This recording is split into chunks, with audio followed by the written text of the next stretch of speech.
when all of the reports came out that Arsenal may have made a bid for Ollie Watkins, I think it infuriated Aston Villa with it coming so close to that massive game that they had in the Champions League against Celtic yesterday. But it's my understanding that those talks actually happened earlier on in the week when Arsenal and Villa were talking about a deal, and that there was a gap in valuation between what Arsenal were prepared to pay, what Villa wanted, around about 20 million, we think. I think Arsenal thought 40.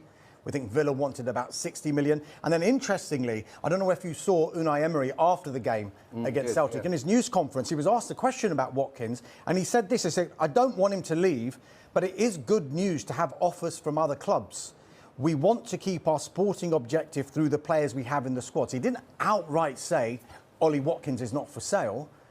I'm not saying he's inviting bids or anything, but it was just left that door open to me, because it's one of those times of the window where you say never. And with Ollie Watkins, if Arsenal and Villa have been in talks, they must have had some sort of encouragement, Arsenal, that maybe there's a deal to be done. Interestingly, one source told us earlier that the chance to sign Watkins was actually proposed to Arsenal.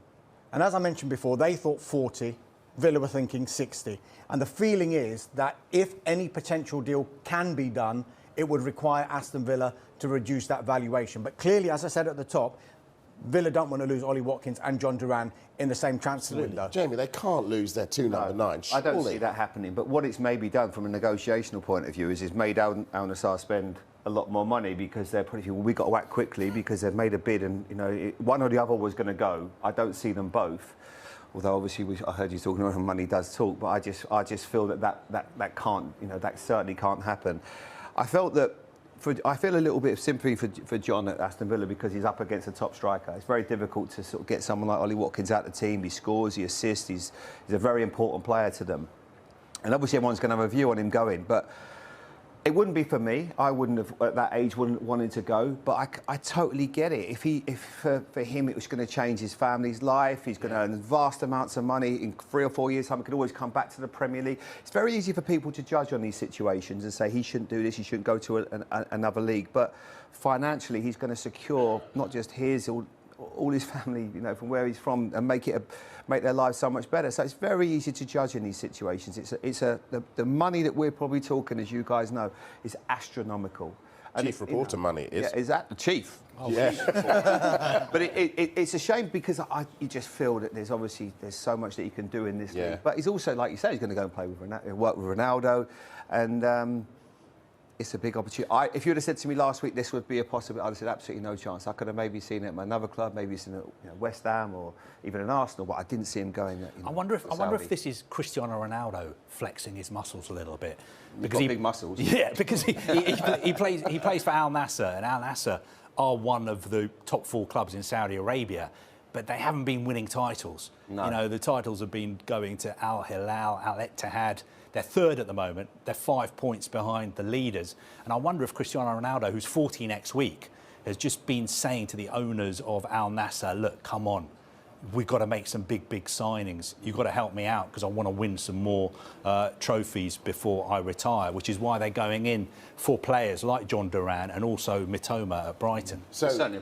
and agents as well get the agents' fees are going to be so huge as well, and tax-free. Yeah, it's there's a couple of years out there. It's listen, playing the Premier League is life-changing. Let's not kid ourselves. So where does all this leave Arsenal? Because Villa surely are going to hold on to Watkins tighter, and Arsenal interested, we think. So where's that leave them in the search for a striker? Well, look, obviously, Mikel Arteta, I'm sure Arsenal fans, they've known for a long time they need a striker. I think we looked at it, was it January the 14th that Jesus did his cruciate ligament? Yeah, that's when it got announced he was going to be out for a while. You've known it for a while, and if you were that keen on Ollie Watkins, or that was the man you wanted, you could have made a bid a little bit earlier. I think he's 30 years of age. He's a very, very good player, but it just feels that they're almost going to get to the point now where they're going to miss getting a striker in this window, and they certainly need one. One thing I would say though, I was speaking to you about this just before your parents' evening, and we're talking about exactly this. Why have Arsenal waited until now? Well, before Gabriel Jesus' injury, they were clearly looking at a certain type of striker. It might have been a short-term deal that they were looking at from abroad.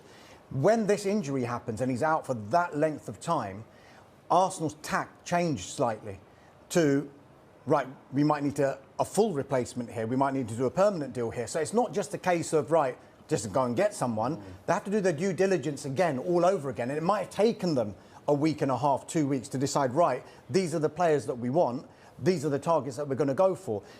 Ollie Watkins, at the moment, we're saying that Aston Villa do not want to sell. I haven't heard yet that he's not for sale. And it's always that you never say never at this stage of a transfer window. As much as we're saying they can't possibly sell both of them in the same transfer window. I'm wondering, what happens if someone goes in with 60 or 65 or 70 million for Ollie Watkins? For a 29-year-old, yes. for a 29-year-old, what do Aston Villa do? Because for all we know, they might have something else lined up in the pipeline. Because they're willing to... Let's ask Darmesh Carve that. Just on Arsenal, actually. Is Duran going to be replaced? Yeah, I think he will be. But just on what Darmesh said about Arsenal, just to throw this out there, we know that Sesko is one of their top targets, the player they've been watching for ages. Last night, his side, RB Leipzig, dropped out of Europe, dropped out of the Champions League. We know RB Leipzig have been really, really active in the transfer market. Is there any chance that Arsenal could make that late move for Sesko? And he's like 8 or 9 years younger than Ollie Watkins. They were effectively out of the Champions League even before last night. And the issue that RB Leipzig have got is, yes, people will say, right, they don't need him this season now because they're not in the Champions League. However, they want to get into next season's Champions League. He signed a new long-term contract, so they're under no pressure to sell Benjamin Sesko at the moment. For the information we have, he hasn't got a release clause in his contract anymore. So if they can keep Sesko and he scores the goals that gets him into the Champions League next season, they could do business with Sesko with another club in the summer, having guaranteed all of that money that they're going to get by being in the Champions League next season. In for Ollie Watkins. This is interesting now because Aston Villa don't want to sell Ollie Watkins with John Duran on the verge of joining Al Nassr. And I think these reports that Arsenal made the bid came quite at a bad time as far as Villa were concerned, to put it mildly, just hours before their clash against Celtic last night. And it's safe to say that they weren't best pleased that those reports were coming out so close to a big game. Now, those talks between Villa and Arsenal, we understand, started while there was still a bit of uncertainty about whether John Duran was going to be staying at Aston Villa or leaving. Now, this is interesting what the Villa boss Unai Emery said after that game against Celtic when he was asked about Ollie Watkins. He said, I don't want him to leave. It is good news to have offers from other clubs. We want to keep our sporting objective through the players we have in the squad. He says he wants to keep him, but he also says it's good news to have offers. And it would only be on Aston Villa's terms whether they would allow players to leave. They'd never sell both. Yes, but